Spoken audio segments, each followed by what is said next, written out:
Сәлем қыздар, сіздермен бірге бүгін Төребек Алия. Сіздерге осындай бауырдан жасалатын котлеттің рецептімен бөлісемін. Видеоны соңына дейін көріп, менімен бірге жасап көріңіздер. Бауыр негізі қыздар өте пайдалы, балдарымызға витаминге толы, сондықтан үнемі жасауға тырысамын. Бізге алдымен керек заттар: сәбіз, жуа, сарымсақ, бауыр, ұн, жұмыртқа керек болады.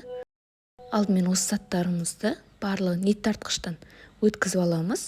Бауырды, сәбіз, жуаны барлығын ет тартқыштан бірге өткіздім. Қыздар, сіздерге барлық заттың қанша мөлшерде керек екенін төменге жазып қалдырамын. Сол жерден көрсеңіздер болады. Міне менде сәбізді, жуаны барлығын ет тартқыштан өткізіп алып, оның үстіне жұмыртқа мен ұнымды қосып, барлығын бір келкі масса болғанша әбден араластырып алдым.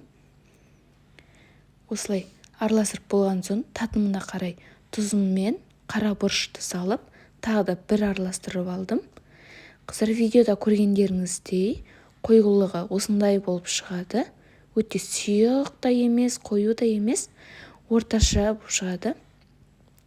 Енді осыны қызып тұрған майымызға бір-бір қасықтан осылай котлеттердің формасына келтіріп, домалатып құямыз. Қыздар, өте қалың қып құюға да болмайды. Осылай жұқалау қып бір қасықты ғана құямыз, толтырмай. Осыны енді шамамен 1-2 минут қуырылып болған соң барып, екінші бетін алмастырамыз. Тағы да екінші бетінде шамамен 1-2 минуттай қуырып аламыз. Менде отының астын шамал жайлатып қойдым. Орташа отта пісіріп алдым. Қыздар, видео сіздерге ұнаған болса, лайк басып, комментарий жаза кетіңіздер. Алдағы уақытта сіздерге көптеген рецепттермен бөлісемін. Мен каналымда бауырдан жасалатын әсіптің, бауыр пирогтың рецепттері бар.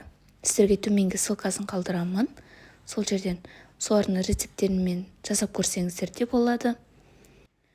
Осылайша мен барлық котлеттерімді шет-шетінен қуырып алдым. Қыздар, мұнда котлет піспей қалады деп ойындамасаңыздар болады. Бауыр тез пісетін болғандықтан ортасы бәрі толықтай піседі. Қатты емес, орташа отта пісіріп аламыз. Міне қыздар, менің котлеттерім дайын болды. Өте дәмді болып шықты. Үйдегілерге, балдарға барлығына ұнады. Міне сіздерге ортасын бөліп көрсетемін. Менде ортасы барлығы толықтай піскен. Ол жағын ойындамасаңыздар да болады. Осы рецепт бойынша міндетті түрде жасап көріңіздер. Бұл дастарханға қойғанға, қонақ күткенге де өте жақсы шығады, қыздар. Алдағы уақытта сіздерге ең керекті деген тексерілген рецепттермен бөлісемін. Сол үшін мен каналыма жазып кетіңіздер, қыздар. Рахмет сіздерге.